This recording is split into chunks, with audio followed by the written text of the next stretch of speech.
जय हिंद दोस्तों, मैं राजकुमार आप सभी का स्वागत करता हूं ज्ञानपीठ जीके के इस यूट्यूब चैनल पर। दोस्तों, आज मैं आपके लिए लेके आया हूं 2011 की जनगणना का भाषाई जो आंकड़े हैं उसका डेटा। ये जो डेटा है सारा ऑफिशियल साइट्स का डेटा है। तो आपके आगामी सभी एग्जाम को ध्यान में रखते हुए मैंने स्टार्ट की है सेंसस ऑफ इंडिया 2011। तो बिना देर के शुरू करते हैं। आज के सेशन में हम बात करेंगे कि भारत में 2011 के अनुसार कितनी टोटल भाषाएं थी, कितनी ऐसी भाषाएं थी जो गैर अनुसूचित थी, कितनी ऐसी भाषाएं थी जो आपकी अनुसूचित भाषाएं, किस शहर में सबसे ज़्यादा भाषाएं बोली जाती हैं उन सब के बारे में, और कौन सी भाषा कितने परसेंट लोगों के द्वारा बोली जाती है। चलो इसके बारे में आज डिस्कस करते हैं। तो चलिए चलते हैं आगे अपने लक्ष्य की ओर। और इसमें है आपका 2011 की जनगणना भाषाई आंकड़े 2011। दोस्तों, सबसे पहला बिंदु क्या लिखा हुआ है कि 15वीं जनगणना 2011 के अंतिम आंकड़ों के अनुसार भारत में 121 भाषाएं सूचित की गई थी। सबसे इम्पोर्टेंट है कि भारत में कितनी भाषाएं थी 2021 की जनगणना में, 2011 में, तो वो थी आपकी 121 भाषाएं। राइट, याद रखिएगा इसके बारे में। अब इन 121 भाषाओं में से 22 भाषाएं अनुसूचित भाषाएं थीं जो भारतीय संविधान की 8वीं अनुसूची में दी गई हैं, और 99 भाषा गैर अनुसूचित भाषाएं दर्ज की गई थी। तो आप याद रखना भारत में कितनी नॉन शेड्यूल लैंग्वेज थी, तो 99 थी, और शेड्यूल कितनी थी आपकी, तो वो थी आपकी 22। अगले बिंदु की ओर चलें। 2011 की जनगणना के अनुसार 2011 की जनगणना के अनुसार हिंदी 43.63% के साथ सर्वाधिक आबादी के द्वारा बोली जाने वाली भाषा है। 2011 के अनुसार हिंदी बोलने वालों की कुल आबादी 52,83,47,193 है। दोस्तों, बहुत इंपॉर्टेंट डेटा, ये डेटा आप याद रखना, ये वाला परसेंटेज भाई याद रखिएगा। तो भारत में सबसे ज़्यादा कौन सी भाषा बोली जाती थी 2011 के जनगणना के अनुसार, तो वो है आपकी हिंदी।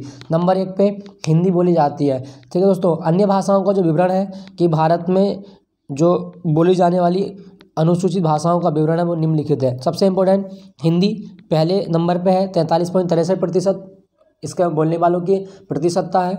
बंगाली ये दूसरी सबसे बड़ी भाषा है भारत में जो बोली जाती थी 2011 के अनुसार।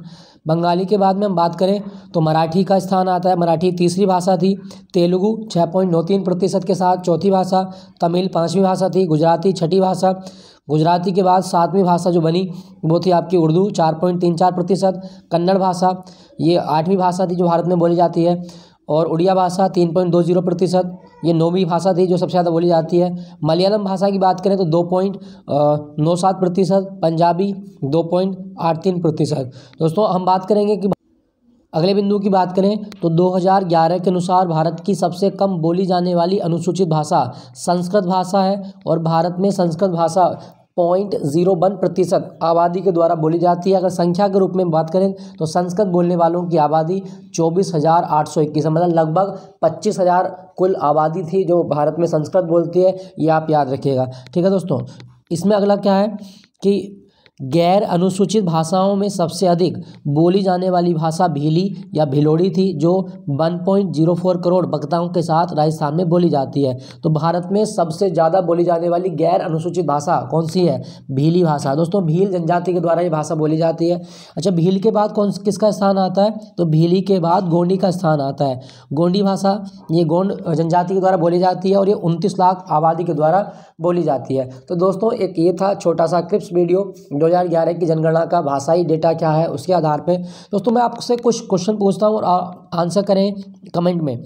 आपको बताना है कि भारत के संविधान में जो 8वीं अनुसूची है इसमें मूलतः 14 भाषाएं थी, लेकिन आज के समय 22 भाषाएं हैं। 14 भाषाओं से किस किस क्रम में भाषाएं जुड़ी हैं ये आपको बताना है, किस प्रकार इनकी संख्या 22 हुई है। एक और क्वेश्चन, भारत में भारतीय भाषा अनुसंधान केंद्र कहाँ पर है? भारतीय भाषा अनुसंधान केंद्र कहाँ पर है ये आपको बताना है। दूसरा, भारत में जो राष्ट्रीय अनुवाद मिशन है इसकी शुरुआत कब हुई थी? राष्ट्रीय अनुवाद मिशन की शुरुआत कब हुई ये आपको बताना है। दूसरा, हिंदी राजभाषा है, यह कब बनी थी? हिंदी राजभाषा है, मतलब हिंदी को राजभाषा का दर्जा कब दिया गया ये आपको बताना है। इससे भी अच्छा क्वेश्चन आपके लिए है कि भारत में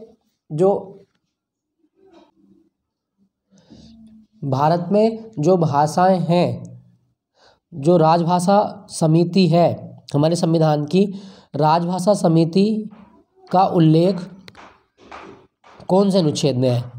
राजभाषा समिति का उल्लेख कौन से अनुच्छेद में हमें बताना है। दोस्तों, अंतर्राष्ट्रीय मातृभाषा दिवस अगर आपसे पूछे तो अंतर्राष्ट्रीय मातृभाषा दिवस हर साल मनाया जाता है 21 फरवरी को। 21 फरवरी को अंतर्राष्ट्रीय मातृभाषा दिवस मनाया जाता है, ये आप याद रखिएगा। ठीक है दोस्तों, हिंदी की आदि जननी संस्कृत को माना जाता है, ये भी आप याद रखिएगा।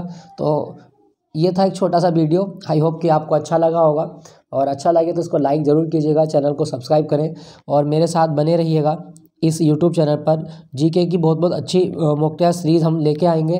तो धन्यवाद दोस्तों, बने रहें मेरे साथ, अपना ख्याल रखें और अपने अध्ययन को पर्याप्त समय दें। मिलता हूँ अगले वीडियो में, तो तब तक के लिए टेक केयर, बाय बाय।